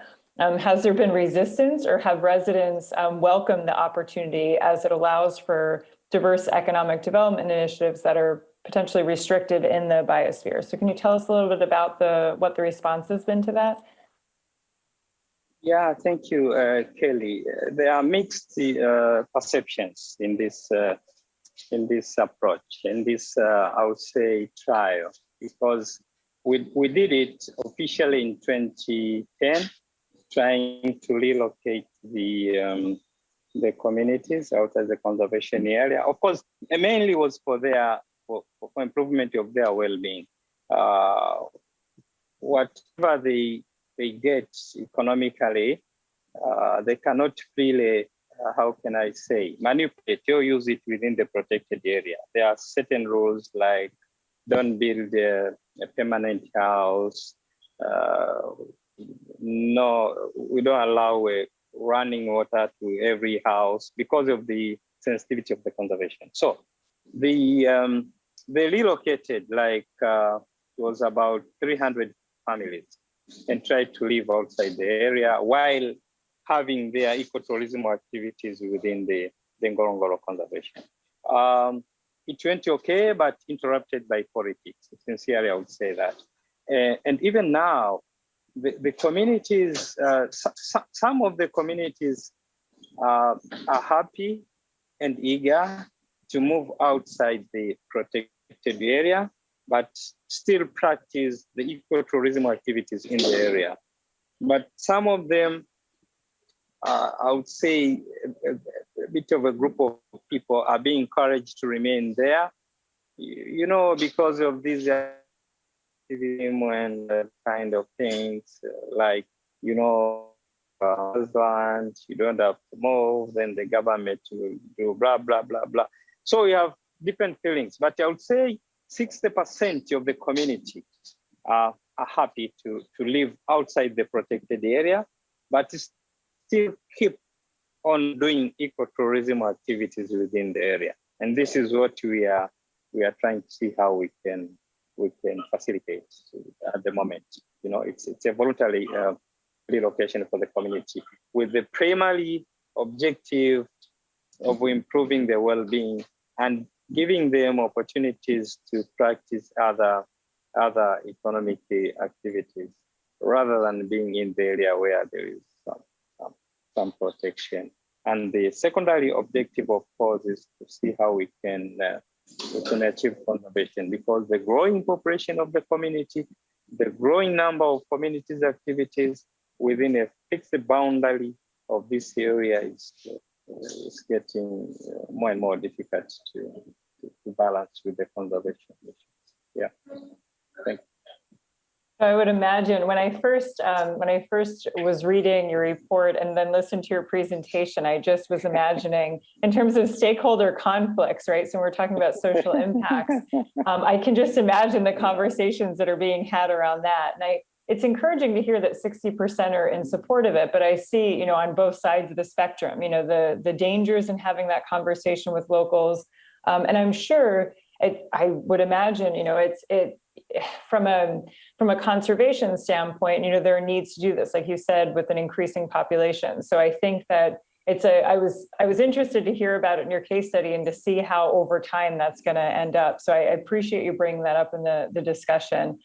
So I just have a few more questions for you, Joshua, and then Nami, I'm going to turn to you with the questions that are specific about your case study. So Joshua, you had also mentioned in your presentation that 10% of the annual gross tourism revenue aids communities by funding education, health, food subsidies, infrastructure, and livestock rearing. So Just out of curiosity, who initiated this community aid and how is it managed? So how did that come about? That sounds like a great initiative, but I'm just curious about who initiated it and that, who's currently managing it. Yeah, it was the authority, the Ngorongoro Conservation Authority initiated this approach like 18 years back. First of all, we were thinking of how we can include the community in decision making for the area, right from identifying the heritage and heritage values, and participatory protection and conservation, and see how the community would benefit directly from the ecotourism activities, considering in mind that they're not supposed to do any other economic activities within the area. So we encourage the formulation of what is called the pastoral council. It's a council made of local leaders, traditional leaders, plus political leaders from the local community of that area, having its constitution, having its meeting, to see what are the community needs and how that can be mainstreamed in the organization activity, the Ngorongoro Conservation Authority. And we formulated a way of knowing what are the current and future needs of the community and how the community themselves will manage the financial resources in solving or meeting the community demands. So this is how it came about. And gradually we increase the percentage of the income from ecotourism. This is direct income coming from tourists going to the community, 10% of the gross value, apart from petty income coming from direct to themselves through their participation in the ecotourism activities. So it's through negotiations with the pastoral council, but they are as well presented in the board of directors, which is like a top making decision making for the Ngorongoro Conservation Authority. So now it's like a law, it's a binding agreement that 10% of the direct income from tourists will go support the local communities' activities managed and implemented by them. This is how we are doing this initiative. I was impressed to hear about it because I think a lot of tourism destinations would like to be able to show, economically, here you go, we're going to actually give back to the community, not just with amenities, but financially on a regular basis. So I think that 10% was very interesting. I think from a process standpoint, when I was thinking of the various tourism outlets, meaning hotels, restaurants, tours, you mentioned walking safaris, in terms of the collection of that 10%, and that's why I was asking about the management, because I was like, geez, how does, is this done, on a quarterly basis? How is it actually collected? And how do you hold the businesses accountable for that don't actually give the 10%? So can you talk a little bit about that, how the process is? And, I imagine it's a whole team to chase after the finances. Is that the case? Or? Yes, yeah. The community here, the pastoral council is quite well established. It has its technical arm, it has its own decision making. What you normally do, it's quite open, the income that we get from tourism, because we are collecting using the normal government procedures, and the the accounts are being read, they are being discussed in every decision making body. So the community knows very well how much is being collected, and they have their own bank accounts to run and finance the activities that they do.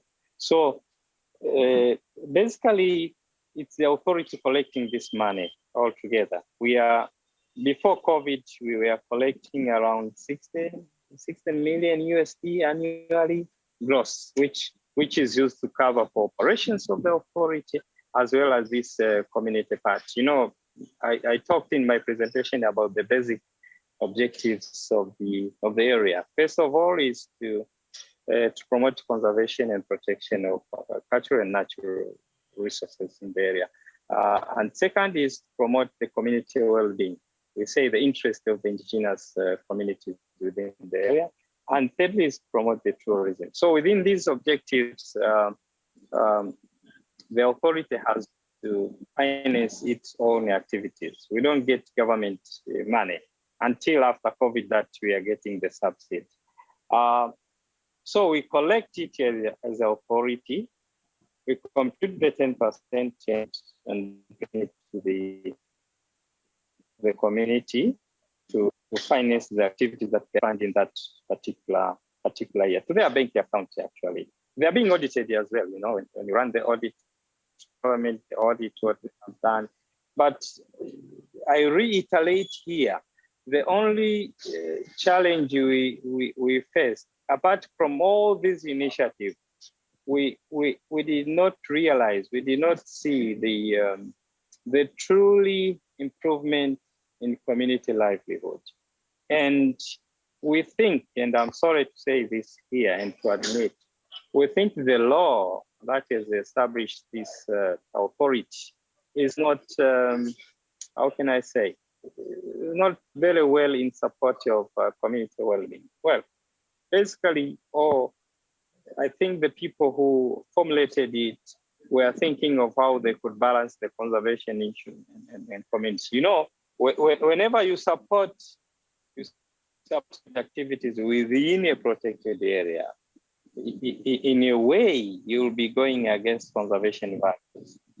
And when you do more on conservation, you'll be somehow depriving the community from truly developing, truly realizing what we say, probably the human development in the sense that you have to reach this level of living, you have a good house, running water, electricity. Imagine having electricity in a wide area like in Ngorongoro. How will it be in an area with the community population of around 100,000 people? It will be rights all over the conservation area. So when you limit this in a way, you are not supporting the community well-being, the community advancement in that area. So yeah, so that is it, Kelly. I don't know if I've answered your question correctly, or if you need more information, please, yes. Yeah, thank you for that wonderful information, Joshua, and your fantastic case study presentation. That was excellent. So I'm going to turn over to Nami for some specific questions about your case study. I think what was very interesting, and I saw the participants also commented on this, I'm particularly interested in the ecotourism villages that you shared. I think it's a really unique model. I think it's something in terms of what Jeju Island can do in terms of inspiring different models of ecotourism. So in terms of, you had mentioned in your presentation, also the report that you had shared, that you were able to collect and gather a resident council to create the ecotourism village. And I'm just curious in terms of how has it been, or how did you go about recruiting the resident council and community members, and how do you get them to stay involved and interested in what you're doing? So I think that sometimes can be a challenge in terms of getting residents on board and then keeping them on board with it. So can you talk a little bit about how you went about that?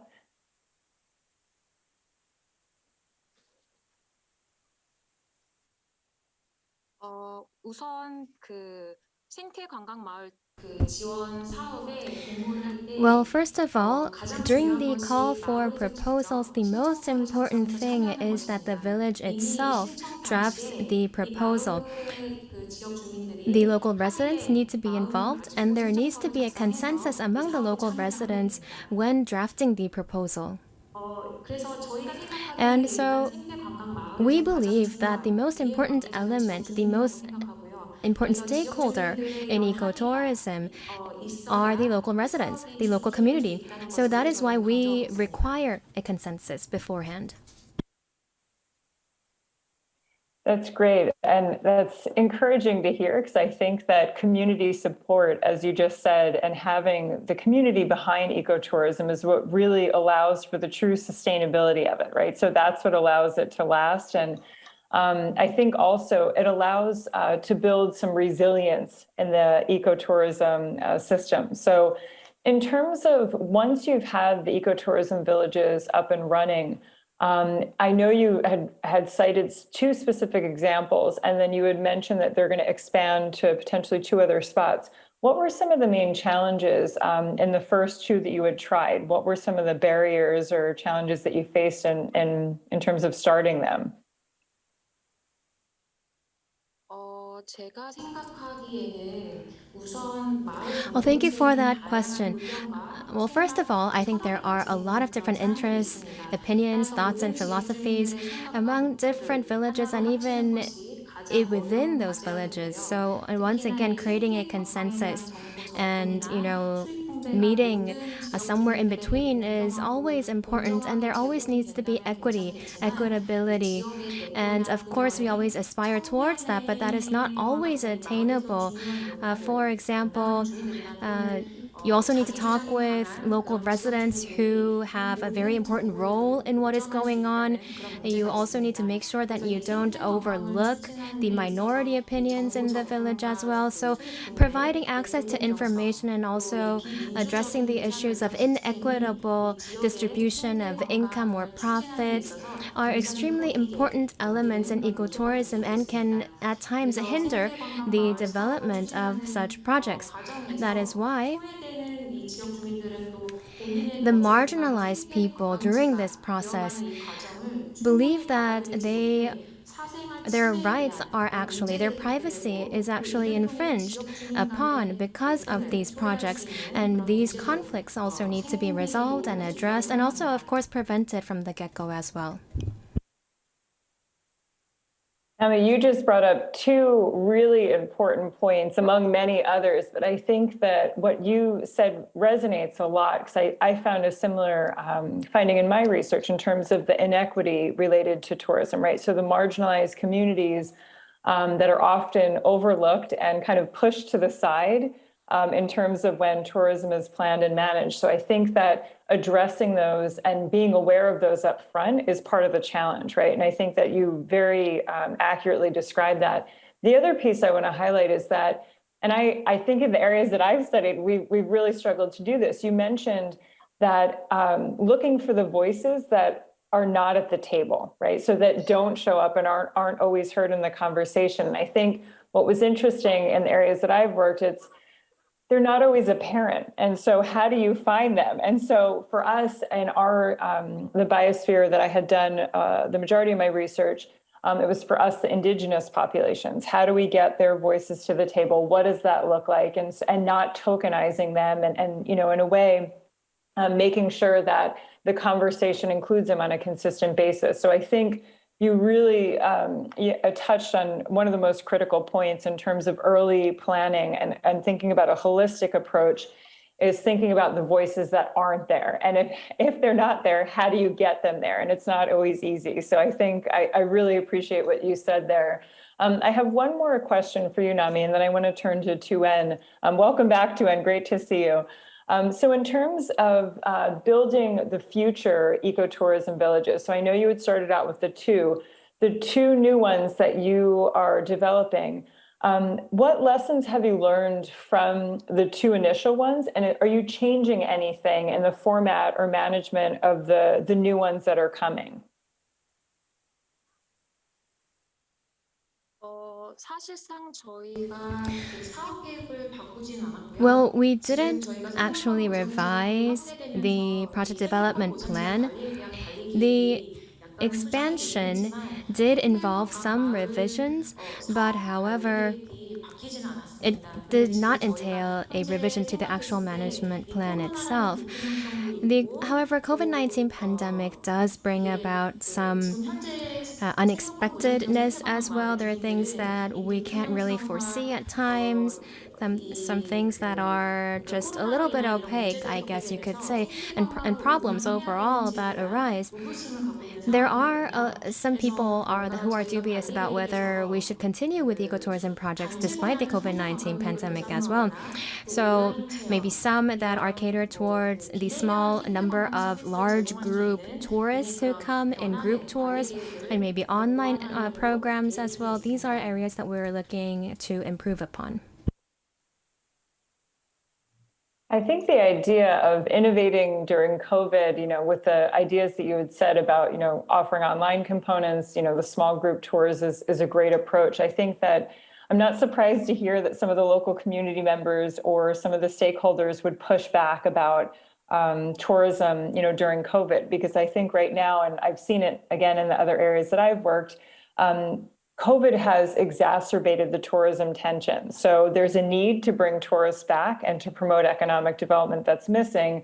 But at the same time, the locals are like, we don't want anyone in, we don't want the virus coming into our community. So it's been really interesting to see how that's managed. And I think it's encouraging to hear that you're thinking about that overall and understanding in terms of developing these new ecotourism villages, that keeping that in mind with their development. So thank you again for sharing, Nami. It was wonderful to hear about those examples, and I appreciate your case study. So thanks again.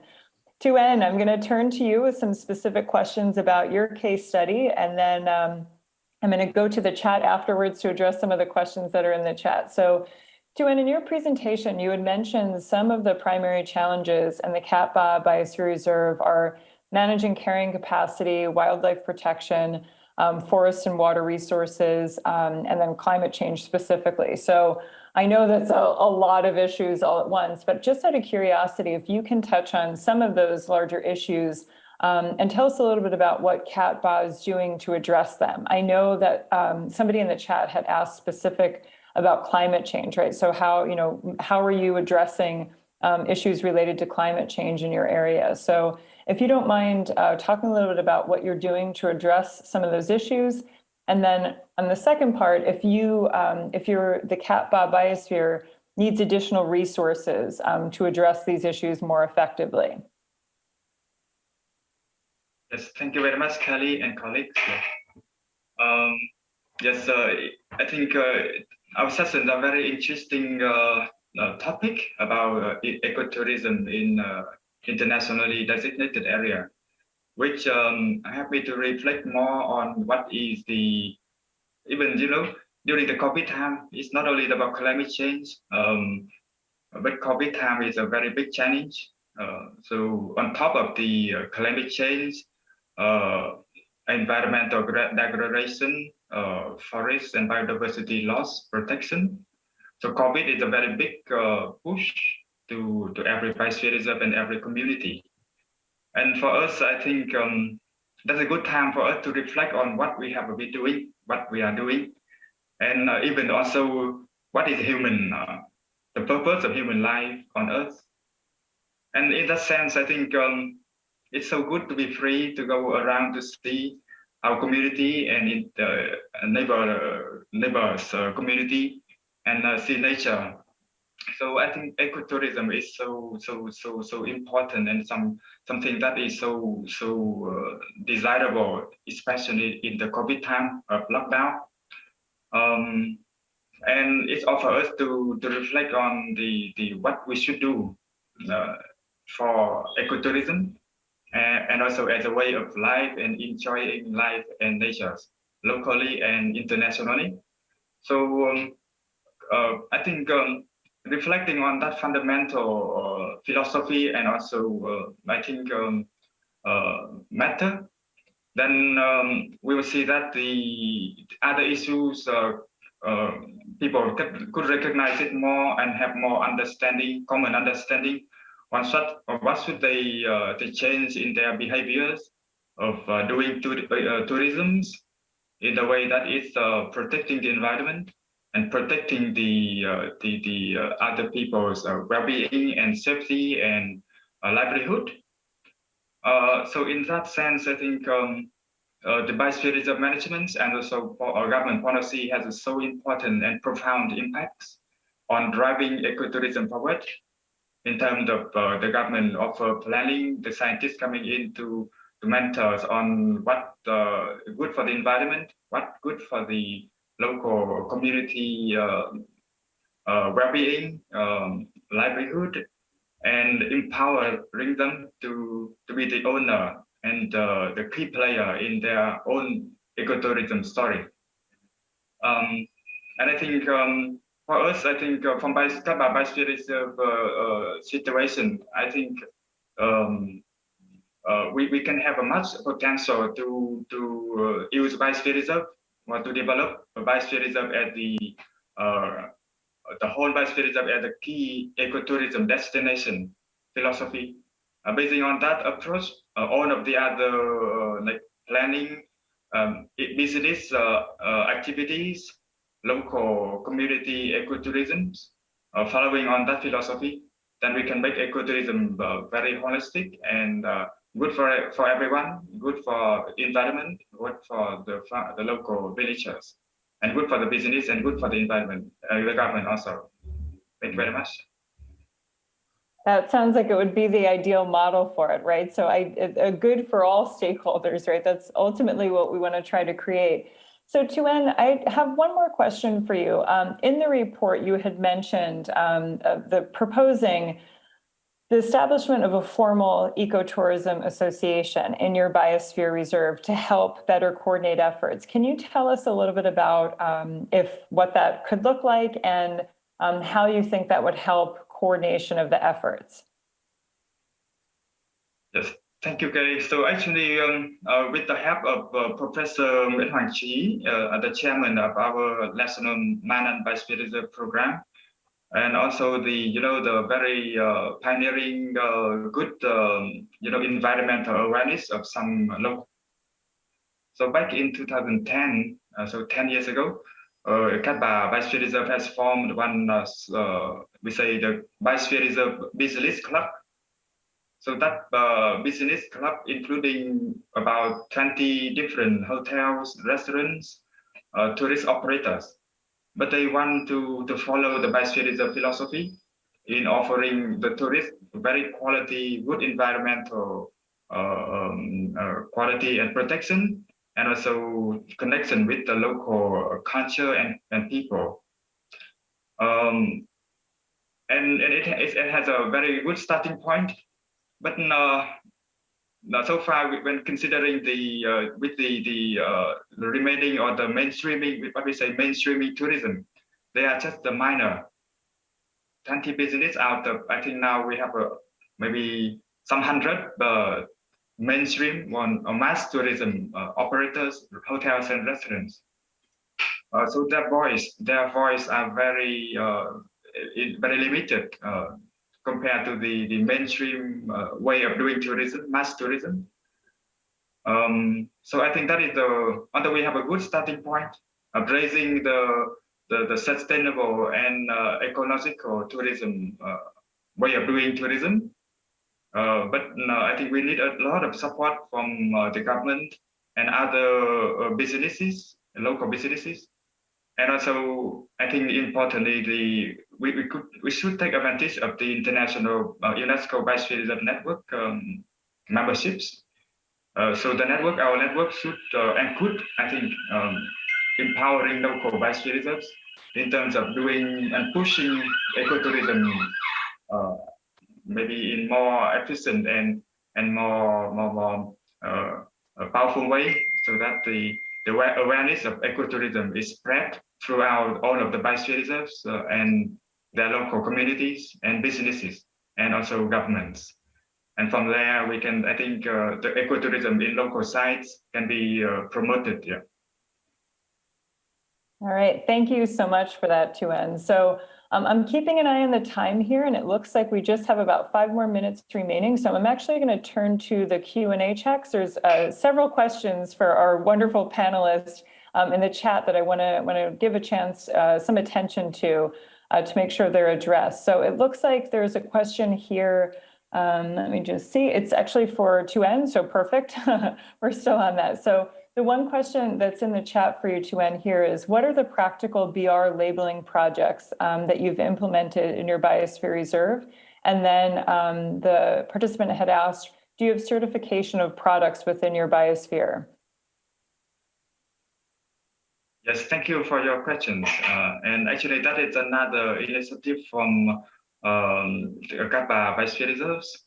So now the logo of the Biosphere Reserve has been registered as one trademark for local products and service, not only products but also service like hotels and restaurants.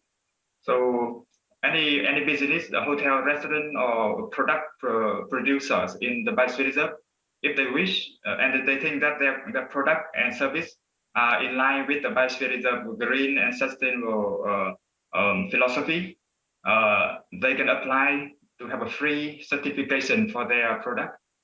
And so far, the Biosphere, the business which received the certification label, which is the logo of the Biosphere Reserve, have a more, they said that they have more reputation, marketing effects. So they have more customers buying, and some international tourists also coming in to cooperate with them or to help them promote their business. Yeah. All right, thanks for that, Tuyen. So it looks like we just have a few more minutes. I just want to address one other question that was in the chat, and this is actually for Nami. The participant had asked, yesterday, one of the speakers told that Jeju Island is a geopark site and has ecotourism programs. Jeju's Biosphere Reserves promotes ecotourism too. How both of Geopark and Biosphere Reserve Management separate their programs about ecotourism if they have the same objectives? So I think, just to clarify the question, the participant is asking if the Geopark and Biosphere Reserve have separate programs for ecotourism, or do they work together to collaborate the objectives for it?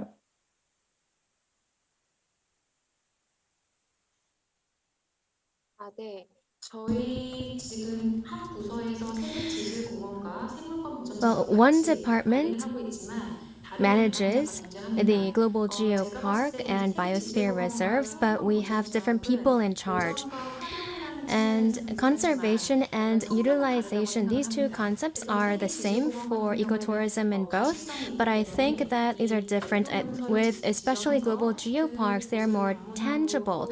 So you can go on expeditions, you can go on trips and explore, and you have a lot of, for example, products under the theme of geology that are developed and sold. And in biosphere reserves as well, we also have labeling projects and businesses that we have going on as with other biosphere reserves.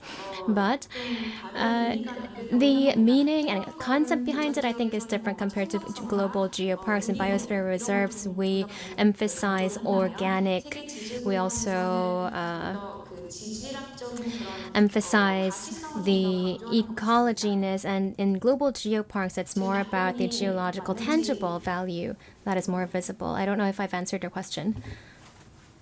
You did, and I think it's clear that, and it presents an opportunity too, because you're saying in terms of, even though they're managed separately, the principles of ecotourism are quite similar. But the way they're executed are different in each of the designations. So I think it's an interesting challenge, but also an opportunity for Jeju Island to embrace ecotourism using that multi-designation status. So thank you for sharing that, Nami. I'm, again, keeping an eye on the time. I think I'm just at time. So I want to thank all of our fantastic panelists today for your insightful case studies, and all of the information that you provided about ecotourism in your destination. So I also want to thank the participants again for their thoughtful questions in the chat and the Q&A. If we haven't answered them, I'm certain that I speak on behalf of the panelists that would probably be able to answer them via email if we didn't get a chance to answer them today. So thank you again all for your time and great interactive discussion today. So I will turn it back over to Ms. Kim, and thank you so much.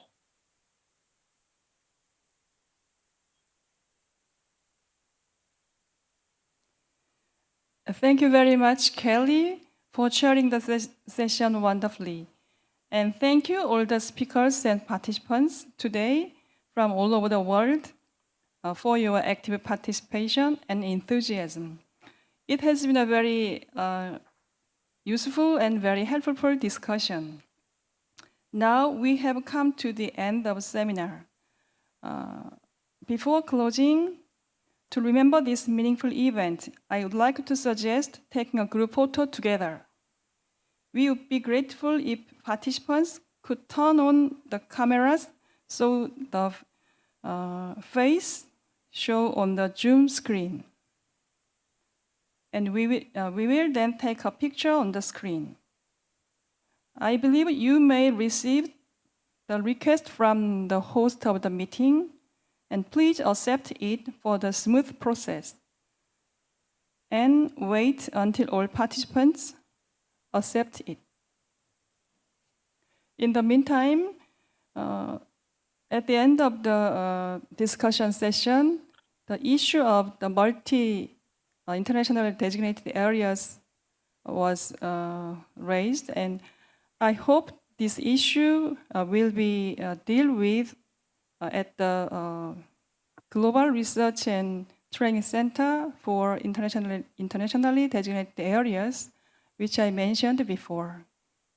And all the questions, please wait, and we will share the emails of the speakers, and you can ask and receive the answer later. Yes, we are ready, and now we will start in 1, 2, 3. Okay, thank you very much.